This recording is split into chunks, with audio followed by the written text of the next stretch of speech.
Hello and welcome to the Bothering Strangers podcast with Max Hearing. I'm Max Hearing, and today my guest, she was a little hard to get. On here, but she's here now. She is known for her Jewish mom impressions and working for TikTok for their snack brands on the social side, as well as her dating podcast, the Schmuck Boys podcast. My guest today is Libby Walker. Libby, thanks for coming on. Thanks so much for having me. Okay, I was not that hard. I know. And you're not bothering me, and I'm not a stranger. We're homies at this point. Yeah, I know. Clarify for everyone.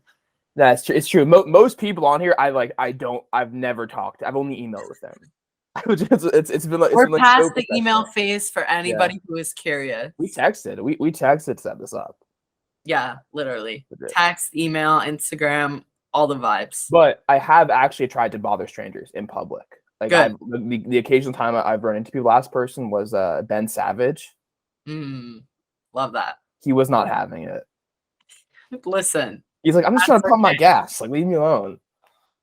Yeah, everyone's different. If I was pumping my gas, I would say hi to you, but I don't know how to drive. So I was about to say I don't feel like you've ever pumped gas. That situation would never happen. I can't believe I know you're from Manhattan and like you don't like no permit, no license, no nothing. problem. Is that a thing in Manhattan? Like yeah. For full-grown adults? I would say all we have is our MTA cards, but like now we don't even need that. We just swipe our phones. Dude, I know. Now they got the tap on the subway out there. Yeah. I'm like, this could not be any more convenient.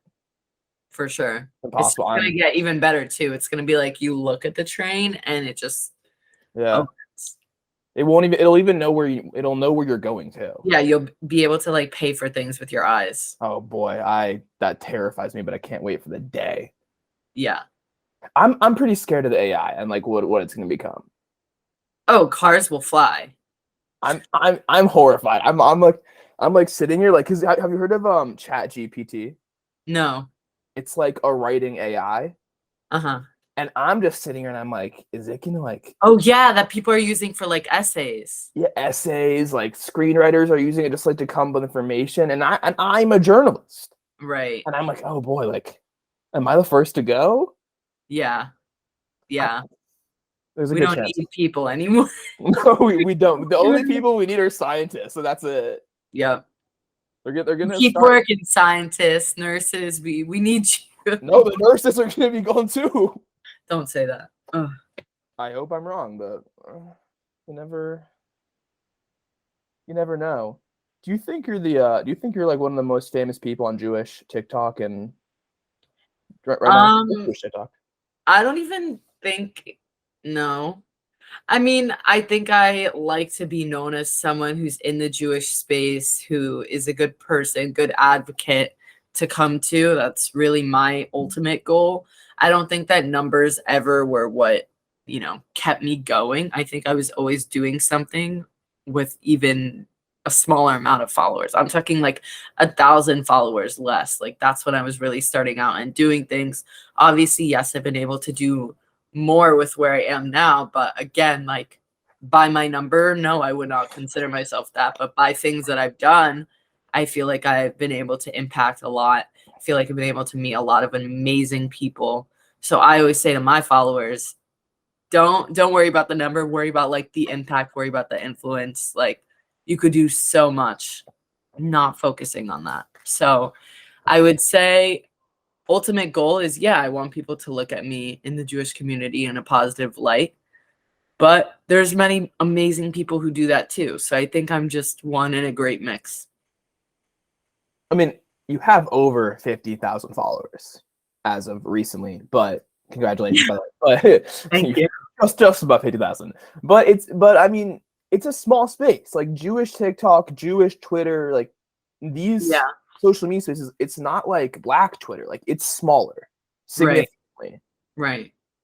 So I feel like to get known, like I'm not known by any stretch of the imagination, but that's not my goal also. I feel like to get known is like it requires like significantly smaller numbers.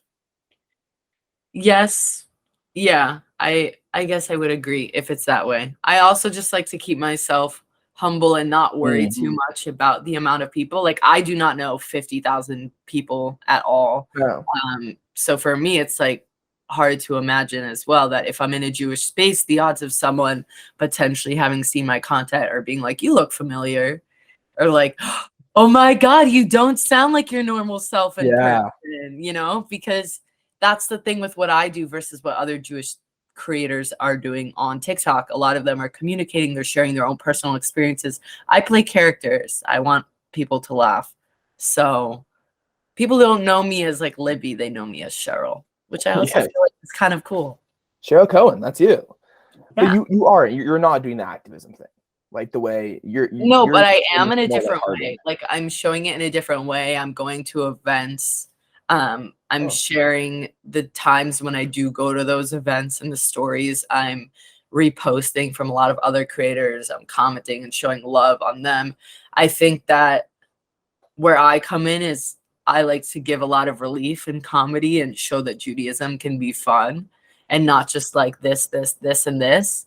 And I think everyone has a different way of expressing that. So I think that's my strong suit. And ideally, yeah, I would love to get more into serious advocating, like down the line.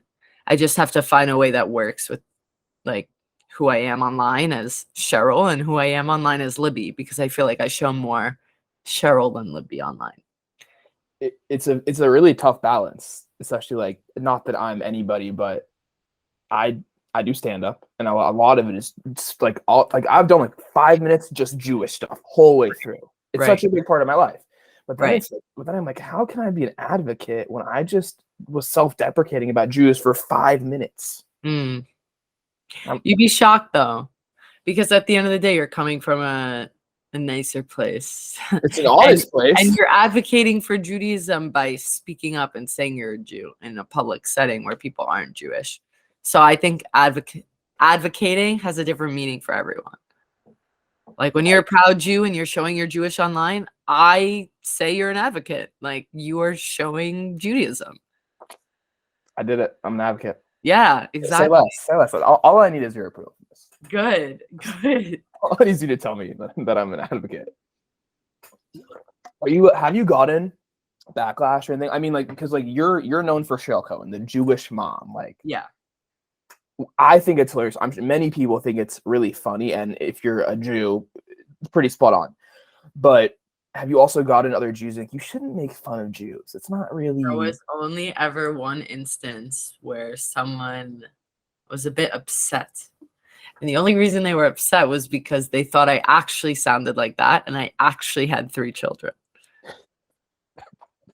That's kind of insulting. He just kept saying in the voice that was exactly Cheryl Cohen's that, you know, I was almost mocking the culture. And I kept saying to her, no, like, not at all. Like, for me, everything I just said, advocating for Judaism, like finding the humor in it, making it relatable. Everybody has a Cheryl Cohen in their life. It's not about being Jewish. It's not about not being Jewish.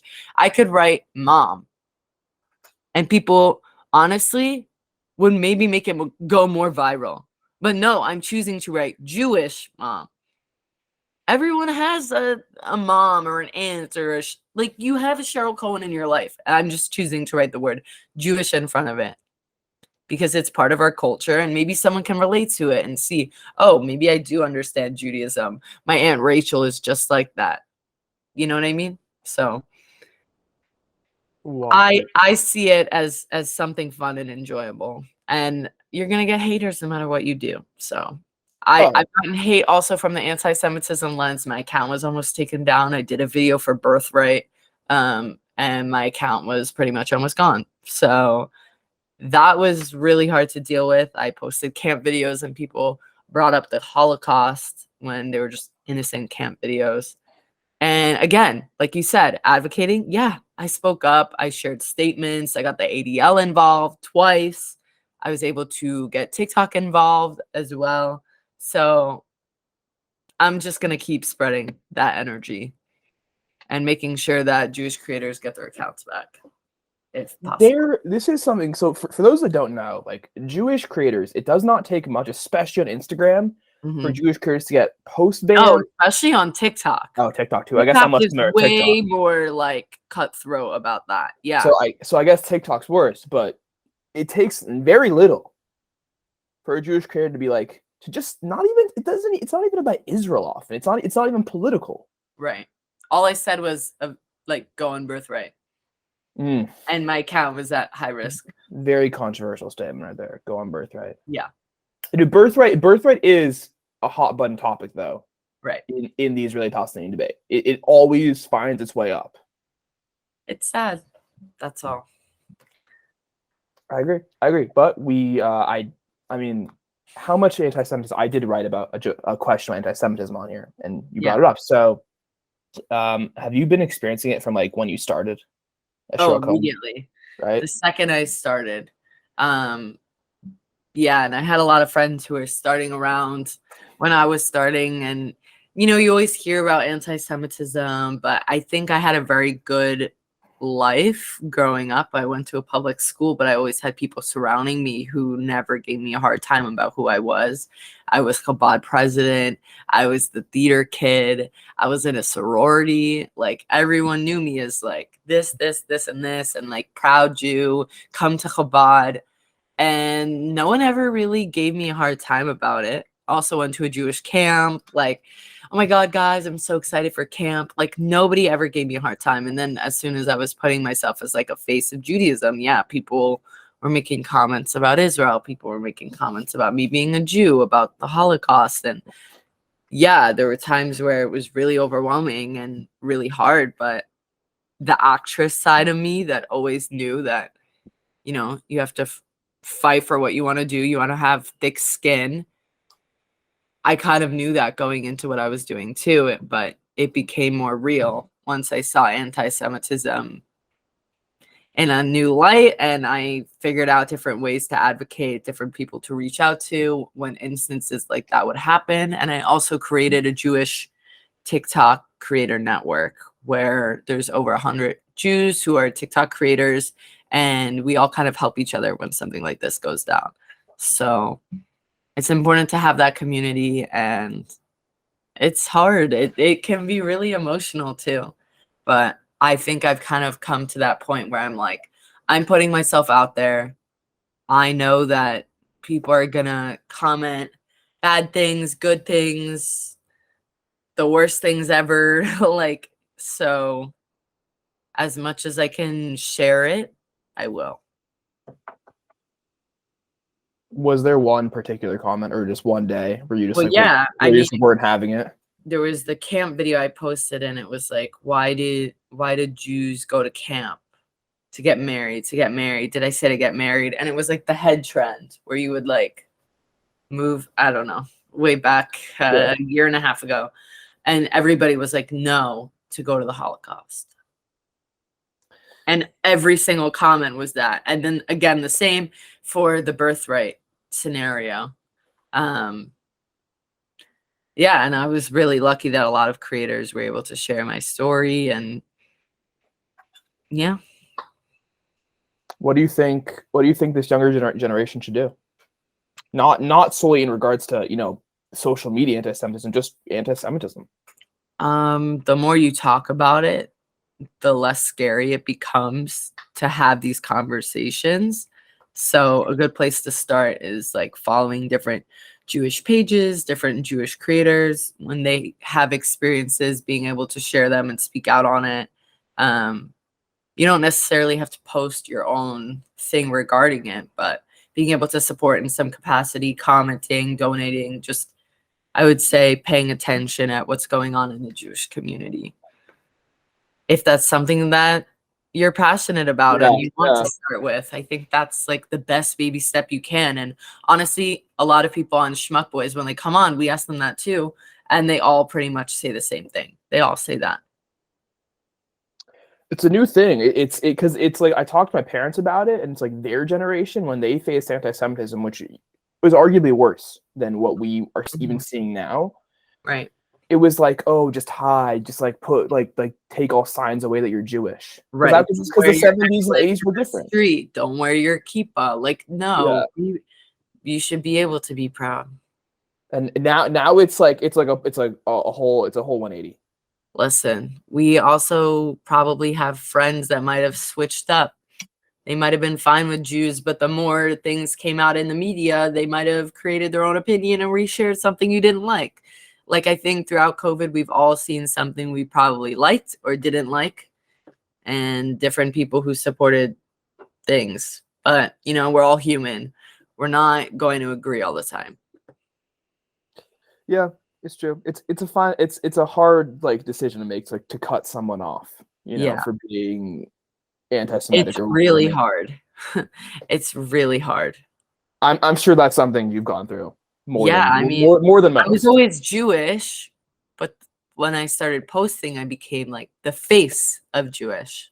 And Yeah. to some people, that was different than the Jewish they saw me as, or whatever it might be. You know what I mean? So the more high profile and successful you become, the more issues you're gonna encounter. The more people you know, same thing. The more you're going to encounter different things. Yeah, people it's weird, like a lot of anti-Semitism in America for a long time has just been like people don't mind if you're Jewish Hmm. as long as you don't talk about being Jewish, and like it's like your Judaism's like with you, with your family, in your house. It's a Right. private thing. It's a private matter, and you don't bring it out. And Yeah. then you bring it out, and then I'm like, no, no, no, no. Like this is for you, not for me. Yeah. And that's, I mean, that's what a lot of racism honestly is right now in America, but anti-Semitism all the same. We will go to something lighter now. Uh, it got dark there for a second, but you and we've talked Mm. about you doing stand up Yeah. for a minute now, Right. and you haven't done it yet though. No, not yet. I think I'm in a stage where I'm watching a lot of people do it right now. I didn't really see as much before, and now I'm kind of opening that can of worms and saying out loud multiple times it will happen this year. I'll do it. I'll do it. I'll do it. My thing is exactly what I said to you before. People don't know Libby. People know Cheryl. When I'm Yeah, doing hard. character work, it's so easy to be funny. When I'm Libby, I am funny, but maybe it's things that shouldn't be said in public funny.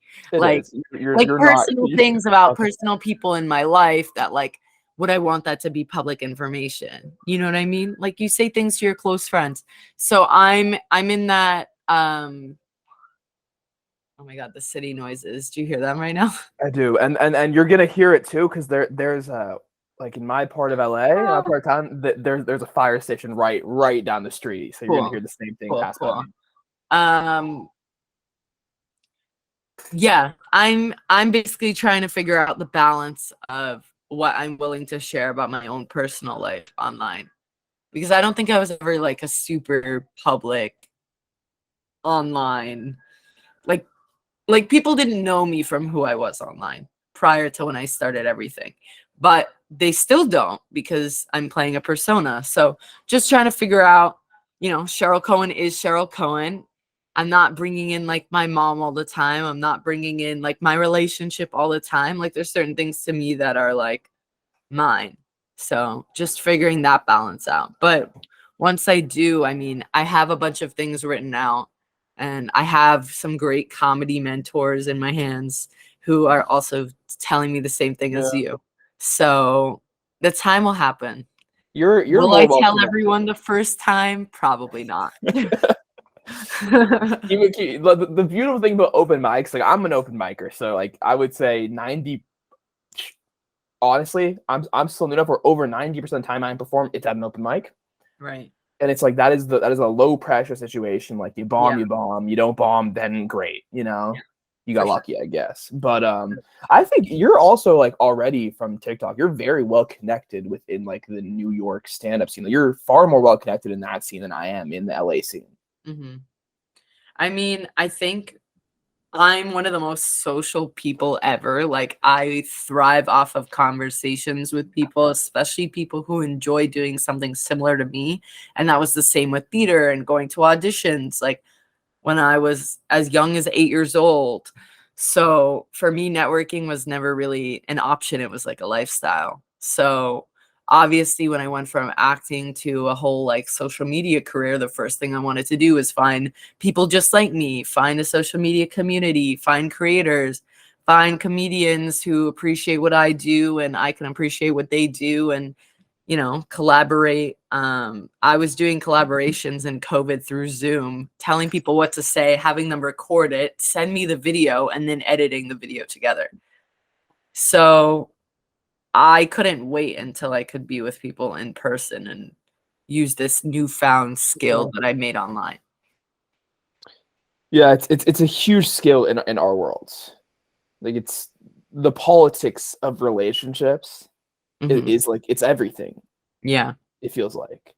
But it's also for me, it's kind of difficult. I like struggle really like crossing that barrier with people, but for other comics and for you, it's like it's second I nature. will always say hello. Even if I know you know someone, you might not know me, I'll say, hey, this, that.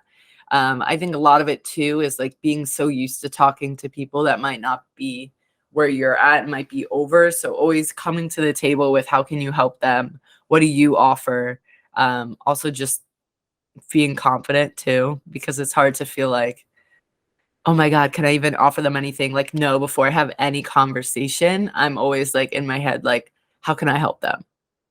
What assets can I bring to the table? Right. So I think that helps a lot. So for anyone struggling in the networking space, think of like your 3 best assets and how you could help someone in that world, because I've been able to do that really well. I got to help people on the circle with some of their social media just from befriending them on Clubhouse. I got to create my own Forbes article from meeting Peter Fox and then him introducing me to his friend, Josh Weiss. Josh Weiss wrote the article. I did just read that article. One of my good friends I met on Clubhouse, Emily Austin, shout out to her. Working with Alan Zweibel at University at Buffalo. He was honestly my whole inspiration to starting Cheryl Cohen in the first place. He was friends with Elon Gold. Like, everyone was so connected. And I'm really grateful for that. And then being able to be part of the Chosen Comedy Festival, that opened up a whole big can of worms too. And being able to fly out with everyone and help do the social media and use my skills to help them. How can I help them with TikTok? Same with the circle. Like, you just came out of a reality TV show. What can you do with this following? And that's really where I started my own career, was I can manage your TikTok. I can manage your page. Like, as soon as one person trusted me, I was able to prove myself within that work. And then that turned into 3 years of experience to where I am now. So keep fighting for yourself, because you will do it if you have the persistence. It's like, it's not even like that complicated. It's like what does it take to like build a following? Persistence. It's always like, just keep posting. Yeah, and consistency. Like, just post. Like, keep posting. It'll get better. The post will get better. You posting a new video tomorrow. Like, I remember I was posting initially and I was like, I gotta stop because I'm gonna run out of content. Like, there's just no way I'm not funny. And so many people would tell me, like, growing up, like, Libby, you're not funny, stop. All the time. I got that too growing up a little bit. All the time. And I feel like I didn't really know what to do with that. So I would be like, I'm funny, but not funny. But people think it's funny that I'm not funny, but I think I'm funny. Like, I would play around with that. And then whenever I would bring like Jewish mom stories to the table, my friends would start like crying of laughter. And I'm like, okay, you think that's funny? Or like, just, and like, in the best way, mom. Like, if you're listening, nothing crazy. Only positive things. Exactly. People would find that funny. And so story time. I spent my last semester with SNL writer Alan Zweibel. I was a UB theater performance major, BFA at University at Buffalo. I thought I was going to be acting for my whole life. Was from New York City, was doing talent manager, agent classes, worked for a talent agency, loved it. Worked, that was like summer before senior year. And I was also a TA for a Stanislavski method acting class. Oh, that's big. I thought this was my life goal. Like, you know what? Maybe take the acting and turn it into the other side, the casting, finding the talent, because I was always so obsessed with like the cast list. Why did Jennifer get to play that role? I don't understand. Not because I wanted to play Jennifer's role, but because Jennifer can't play that role. And if anyone should have gotten that role, it should have been Rebecca. Like, you know, that was always me. It was like, it's not even about me. It's like, she doesn't have the skills to play that like character, whatever. So I thought I knew what I wanted to do. And then we have this course with Alan Dwight Bell after I go on this course to London for winter break for like 2 weeks, 14 shows, write about them every single night. It was amazing. Then we have this class with Alan, and it's working on his show called Bunny Bunny about his life with Gilda Radner. And the show turns into dun, dun, dun, comedy lessons from the expert because COVID just happened. So all my interviews are canceled. COVID just happened, and we're working with comedy legend. I decide on my own outside of the course that I'm going to make TikTok my quarantine project. Who knows how long this virus will start and blah, blah, blah, whatever. And I start like randomly posting. Nothing's really doing amazing. I'm trying to figure out every video under the sun. They're like, you need a niche, you need a this, you need a that. And I created this Jewish mom fully by accident after a conversation with my mom on the phone because, again, ding, ding, ding, my friends thought my mom's stories were funny. My mom was freaking out about Passover being COVID. I'm stuck in Buffalo. She's in New York. She's like, oh my God, what are we going to do? We're going to have a virtual Seder. And I'm like, this is just like not real life. So I recreated the conversation on TikTok. And people started responding really well, reaching out to me. Thank you for letting me laugh during like such a bad time in the world. Yeah. I was like, I love this. Like, I'm feeding off of this right now. Like, this is giving me hope. This is what I want. I start presenting videos. I did the Jewish mom anthem for Alan's course. And just being able to hear his feedback, grow from that. Course is over. I'm still posting. I'm growing. That Passover video I made now just was posted by Instagram, TikTok's account. So like TikTok on Instagram just tagged me in it. Then I started doing brand deals. I started my own consulting company, running all these TikTok accounts. They gave me a shot. And then from there, I started my own show called Jewish Mom Approved with Lost Tribe Esports. So I got to have all these guests on. And I mean, it was really cool to see from where it started to where it was going. But yeah, it's crazy. And now we're here. And you're like, podcasting. Yeah. Podcasting.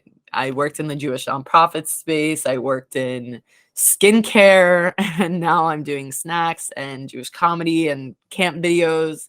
Camp Cohen was like a thing during COVID. Had my own merch, everything. And yeah, the Jewish dating podcast is kind of like the bread and butter to everything else. Like that was like my goal. So what are your long-term goals? I would love to influence Jewish dating. I mean, I think in a way I kind of have with working with Meet Jew as well. And just being able to bring people together and know that like it's okay if you don't know what you want, also the importance of Jewish dating, like figuring out if that works for you, that there are nice Jewish boys, nice Jewish girls out there, just making Judaism fun and influencing people. And also I would love to educate my social media skills on like performers on how to grow and how to book an audition. It's kind of like the bonded both. I should probably hire you right now. I'm hearing this. I'm like, I need all these things. TikTok. So, I mean, listen, you can always message me if you have any questions. But yeah, that's another thing I always say. I answer like every message. Like I really want to help people. Yeah. All right. In the dating world, I tell them go on Meet You. If they have like dating advice, we share it on the podcast. And then just random questions about Judaism. Like I feel like I'm pretty transparent with my followers about like where I'm at and how I got to meet someone who, you know, was in the same level as me in like how to observe everything. And I don't know. I think it's important because I know what it felt like to want to have more of a Jewish identity and also date someone in that realm. Yeah, and you don't need to be like this. I think this is where a lot of people get tripped up. You don't need to be religious. No. To have, like I would say I'm secular. I went to public school my whole life. Exactly. I actually didn't, but yeah. I literally went to Camp Ramah, and that was my Jewish identity. That is why my camp TikToks are what hit, because I know. Yeah, I didn't even go to camp, but they still hit for me because as an American Jew, yeah, I was so familiar. I'm like, yeah, and I was such a curious, like, oh my gosh, like people go to Jewish school, but I don't think I would be where I was if I did. Like, who's to say, right? We wouldn't know. But I remember always being curious and like wanting to learn more about what my friends were doing. And I think that was because I wasn't. So I don't know. Definitely an interesting angle. But yeah, I don't think anyone would have expected like the public school kid to come out with like a whole like Jewish identity influencer line. So it's always the people we least expect. So yeah, listen, like I said, I was in a theater BFA, then I was supposed to be on the other side, and now technically I'm writing, producing, editing, being the face of brands. Like, so in a way I'm fulfilling that acting dream of mine, but also like adding on to it. Right. Are you like acting it all yourself, or auditioning, anything like with that? my own videos, like I am. Yeah, but right, but like, are you outside of that? No. I haven't auditioned for anything. I feel like honestly I've been kept pretty busy. If an audition did come around that I felt really passionate for, I think I would definitely look into it. I sing for fun sometimes. I did like karaoke like on the cruise I was just on. So I definitely love performing. But right now I feel like the video content is really where it's at. It's a lot. Performing takes a lot out of you. Stand up alone like takes so much out of you when Yeah. Like not that I'm like, I mean, but I think that's where I would find the perfect medium. I think I would feel really good at I agree. that. But again, it's like I'm so used to the scripted character, like being so passionate about that. Out of your comfort zone. And then I'm doing that. I created this character for like 3 years that I won't let go. You know what I mean? So it's for you specifically, and like I'm trust me, I'm not going around telling people this.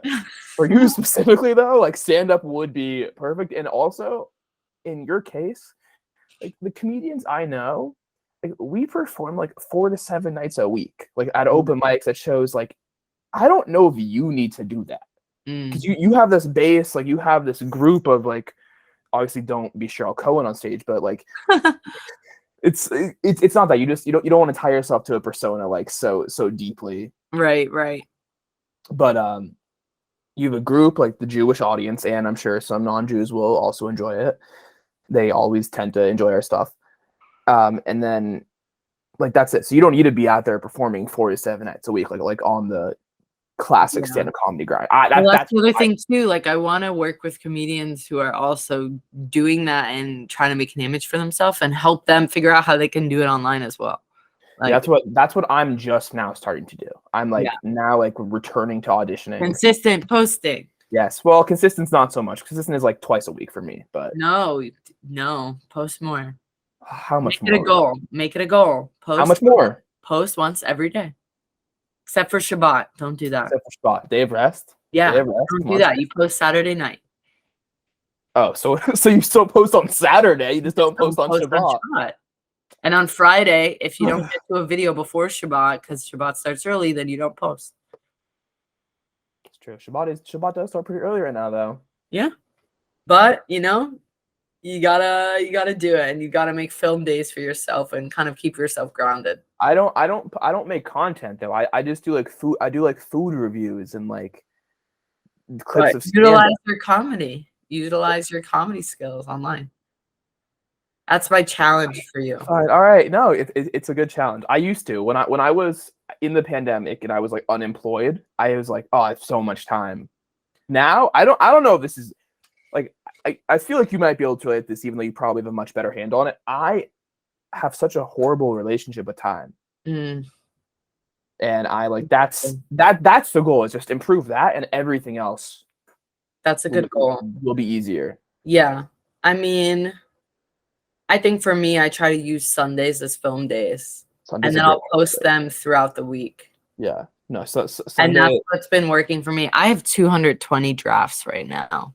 damn, you could stop filming for months. Right. That's the other thing. I'm like really kind to myself about burnout. I'm like, I don't feel like filming for 2 weeks. Don't do it. I can post drafts. Yeah. Like, I don't want myself to ever feel the burnout insane. So I try to, and I haven't, honestly. Like, I feel like I'm trying to just come into a method where I have something ready for me. And then if there's a day where I'm like, Libby really feels like filming today, because already I film every day for work. Like, Libby's account really wants to film today, then I will film like 5 in a row. Run it. In that one sitting. Right. Yeah. Makes sense. I gotta get back to the food reviews. Yeah, and that's the other thing too. I'm trying to have a good relationship of when I'm outside, when I'm having fun, when I'm with my friends. I'm like, I'm not gonna be filming for a TikTok then, like just having that boundary. I want to be able to sit with my friends and just like eat a meal. It's hard. It's filming all the time. It's hard to like create that boundary. Mm-hmm. Like it's really difficult to be like. I used to be a lot worse with my phone when I actually wasn't doing social media. So it's interesting because I feel like it's like made it a lot better for me. Yeah. I assume you're past the point where like the likes and the comments really affect you, like mentally, I mean. Yeah. Again, it's the same thing I was saying before. If it's like anti-Semitic hate, this, that. But honestly, the only hate, I've never gotten like, you're not funny. I've gotten like, you're Jewish, I hate you. I hate you, but not because. I'm like, is that a win? I'm like, I'll take the W right there. Funny, all I need. Yeah. That's the most Jewish response possible. Right, exactly. So I'm like, that's the light again in the tunnel. I am funny, just Jewish. Okay. It's a self-fulfilled prophecy, I think, then. Yeah. And the most rewarding is like when people reach out to me and like tell me that they showed their mom. Oh my God. Or like when restaurants that I really like reach out to me. I'm like a big foodie and like all about experiences. So I had that. Do you know that pizza chain in New York, or Roberta's? I think so. Whatever. They started in New York and then they brought one to Culver City. And I posted just like a food review because I look like Dave Portnoy. Right. That's it. Right. And which I do. And I get it all the time now. I get it like 3-4 times a week now. And you got to start doing Dear Dave Portnoy, like videos. Like, so today someone told me I look like you. Like, just start a series. Dear Dave Portnoy. You're brilliant. I'm writing it down. And then like explain the situation of like how they saw you. Or like, Dear Dave Portnoy, today I had a pizza, tasted bad. Reminded me of what your face reactions are like when pizza tastes bad. Oh my God. Love Max. And like, just make it a playlist on TikTok and keep doing that. People be like, LOL, like, who is this kid? But like, he looks like Portnoy. And like, that's how you get attention and use really good marketing. The marketing thing, that I don't know about that, but no, that's a good skill, especially when you do repetition. It really works. You think I'm crazy? Try it. No, not at all. Not at all. Give it a few weeks and let's see what happens. I'm manifesting this for you. I was just agreeing with you about the persistence and consistency. So I don't think you're crazy at all. I'm learning so much from this one podcast episode. Man, Bothering Strangers. What a godsend Bothering Strangers is. Yeah. I mean, also, like, you could do a whole, like, POV about, like, POV. Dave Portnoy tries the worst pizza of all time, but he got tipped to say it was the best. Oh, my God. All right, wait. This is another one. I actually did. The last video the last pizza review I did, it was from when I was in South Dakota. Mm, And it was like I was just angry because it's like I bought like a $5 slice of pizza, right. which is like which is inhumane. Yeah. Like shouldn't be allowed. And the pizza might have been good, but I had no idea. I True. was so taken aback by the price that I literally like I manifested him on like subconsciously. I manifested Portnoy. Yeah, as you should. He's a good thing to manifest. Yeah, But listen, this would be like reasons I should meet Dave Portnoy. Like it would be so funny. It's like as if you're writing him a letter, but they're videos like, Dear Dave Portnoy, like today I went to a horse race. Remind me of that time when you went with your girlfriend. Like use your comedy to like would it be the voiceover or would it be like my actual voice? Would it be like me talking you to the can camera? decide that. You have all the creative freedom with that Man, idea. what a day. What a day. But it could be a bunch of videos of like you day in the life with like a voiceover of like Dear Dave Portnoy, like in the background. Like today when I got my coffee and while ordering, I thought, what would Dave Portnoy order? Like, I don't know. And it's just you getting coffee. It could be you doing the most mundane things like, Dear Dave Portnoy, today I was at an Italian restaurant. Oh my God, And I thought to myself, do I order pizza? And then I was like, nah, Dave wouldn't do it. Dave wouldn't do it. Dave will get the lasagna. This is actually these two ideas of like the POE Dave Portnoy and the Dear Dave Portnoy. Like you're talking about like, oh, I'm gonna run out of content. Mm-hmm. Endless possibilities here. I don't think you really can run out of content. I feel a lot more confident about that statement now. If you would have told me that when I started in 2020, I was in my bedroom just FaceTiming people for hours. Like, do you have another idea? These are the ones. And I would just write down like an endless list. Like, I did not sit still. I'd be up till 4 a.m. researching videos, learning about virality, learning about what makes a TikTok go viral. Yeah. Like, I wouldn't stop. And then I would go live for like another 4 hours. Oh, yeah, I remember that now. And then I would start Zooms with like my OG followers from live. And I would say, hey, this is the Zoom link. And then they would join the actual Zoom and I would talk to them like all night. Wow. Let them in and like just get to know them. Amazing. So yeah, now I feel like people aren't as on lives and all that anymore. But yeah, well, I mean, now that we're out in the world, I feel like yeah, that kind of feels also very much like a time and a place situation. for sure. For Well, sure. But I do miss that like a lot. And I used to do like Ask Cheryl Cohen on my Instagram. I think you could bring that back. Random people used to answer and I would just like do my voice like, oh my God. And like they would ask me questions and I'd be like, well, you're single? Really? And you're an actress? Really? We gotta find you a lawyer. Okay. Are there any lawyers in the comment section? And like just try to set people up and this and that and whatever. So I'm like losing it like as you do it. I'm like please, like it's enough. Do you? I guess this is for people who are like not sure about like structure and routine behind posting. Do you post at the same time or around the same time every day? During the weekday, now that I have like a 9 to 5, I usually post after 5. After 5. So is it the same time or is it just after 5? I don't want to say it's the same time because I don't think of it as the same time. Like I just post. Like today I just posted. Like I try not to think too much. I just put it out there. That's my issue right now is like I use like the timing of like 5 p.m. as like my excuse. Well, it's past 5. I can't post it. It's like you should still post. It's only 5:30. It's only like 6. Like the window isn't closed. Except my podcast. That's 5 p.m. That's 5 p.m. But that's a separate thing. Start a notes in your phone of like ideas too, because that really works for me. Especially when I'm out and I have a random spur of a moment idea. I'm like, Jewish mom hailing a cab.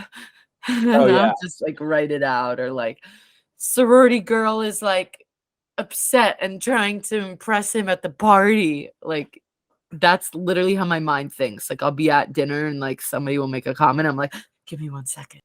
Are you attracting non-Jews to your stuff on TikTok? For sure. For sure. Is it like a lot? Is it I'll is it like always more than get like expected?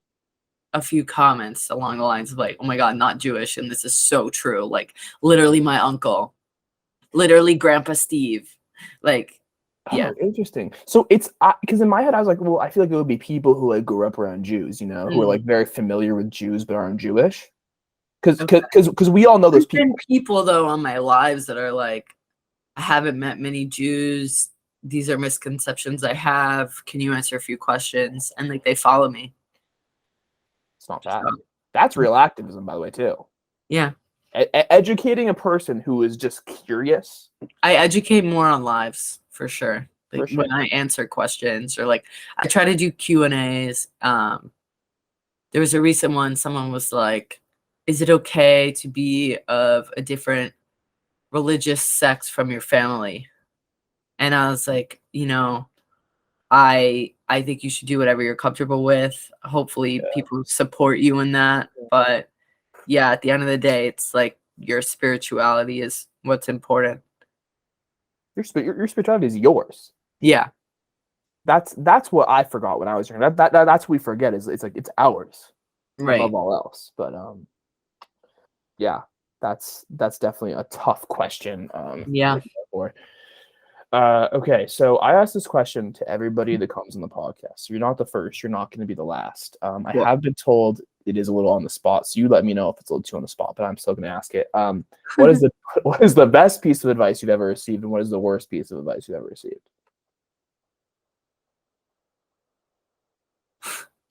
The best piece of advice I've ever received is probably when I started acting, like, and it was like tough love, basically. Like, you just need to have thick skin. The more you put yourself out there, like, the more vulnerable, the more in it you are, like, the better you will do in the audition, the better you will do in the course, the better, once you put everything into it, it will work out. And if it doesn't, maybe it's not for you.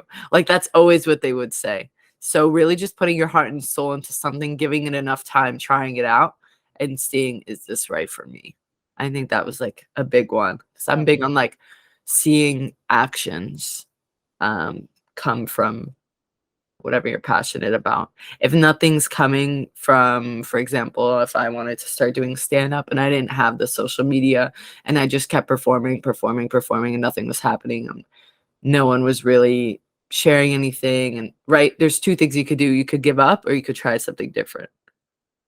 So I think I didn't give up, and that was the best piece of advice, was just keep going.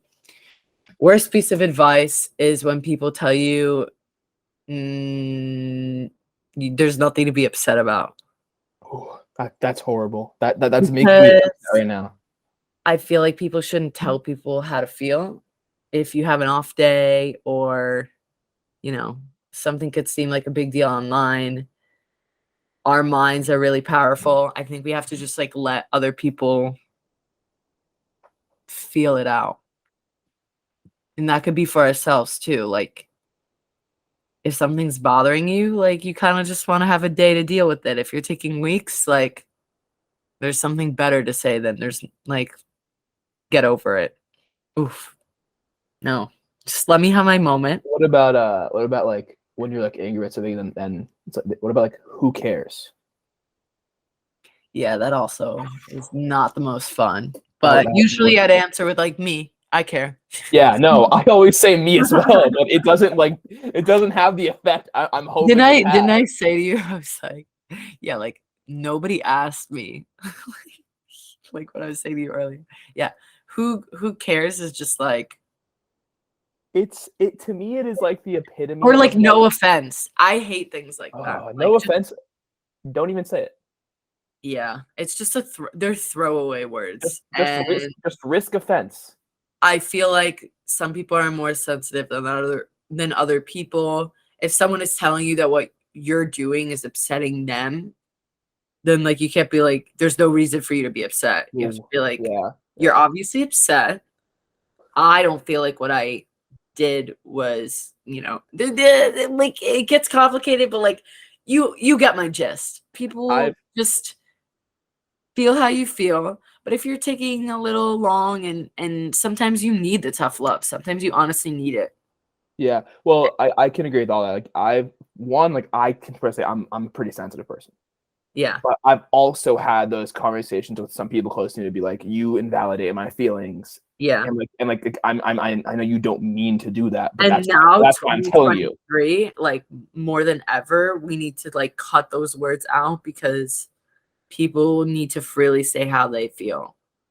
Like that's also where cancel culture comes from and all that. Like feel your feelings. Feel. Just feel, please. Yeah, literally. Go through the motions, Be sad. do what you got to do, but get back up. Yes. I'll always get Big back up. advocate on like have one day to like cry in bed or like just be mad at the world, but get yourself back up. Get back up. Yeah, exactly. I'd agree with that. And I will like there's a certain point for when the tough love should be given. But like there were moments where like I was looking for a job and I just kept getting rejected in social media and I was like, "Oh my god, like is this for me?" And there were moments where I let myself be upset. Right. Right? And That's then there are fine. people like, "You shouldn't be upset. Like you're doing so many other things." No, let me be upset. I'm upset. This is what I want. I want Yeah. this right now. This will make me feel complete. And you know what? I started new goals. I started going to the gym. I started cooking more. I started doing things that made me happy and focusing on the goal. And yeah, it took time and I got there, but none of this was easy. None of this was easy at all. Exactly. And I think I have a great support system that I mean, my parents really supported me a lot through the acting journey, through the social media journey. My mom sometimes will be like, delete this, like this isn't a necessary post because like she cares about my best interests, and she does PR. And then I have like my really supportive boyfriend who is in a completely different field but watches everything I post, listens to every podcast, like so I just feel really lucky. So when there were times where I felt like what I'm doing wasn't important, I had those people to lift me up. Yeah, and for people who don't have that, like, because like for some people, their parents are not going to be it in the Yeah. slightest. So it's like look for it, search for it in other places because you'll find it, just maybe not where you expected to find it. Yeah. So that's my whole thing. Great So question. it's okay. So I'm glad you said that because I've gotten a lot of mixed reviews on it as a question, and I will say I took it from the Meaningful Minute podcast. So I saw them do it once. Sounds like that's good. Love that. Let me run it from them. But that's a great place to end. Libby, thanks for coming on. I really appreciate it. Thanks for having me. I'm excited to see your content. Just trying to get Dave Portnoy to notice me. I only want his validation. So Listen, he might put it on BFF's pod and they might put it on and be like, this kid's like trying to get through to me. I love it, man. He's right. That is what David. I look so much like him too. It's like You have to do it. You have to do it. It's like the size. If you don't do it, I'm gonna come all the way to where you are, grab your face, and do it for you. And like your mouth, like talk. Force me to do it in that way. Yeah. Yeah. Get over it. Get over it. Get over it. You can do it. Got this. Anyway, where can people find you? At Libby Walker on TikTok, on Instagram, at Schmuck Boys Official on Instagram, and Schmuck Boys on Spotify and Apple Music. Yes. Yeah. Thanks, guys. Thank you for having me. Thank you guys for listening. And remember, consistency, persistence, and confidence. Consistent. Yes, those three. Say less. Say less. Oh, yeah. All right. Thank you. Thank you for coming on. Thank you to everyone for watching, and have a good day.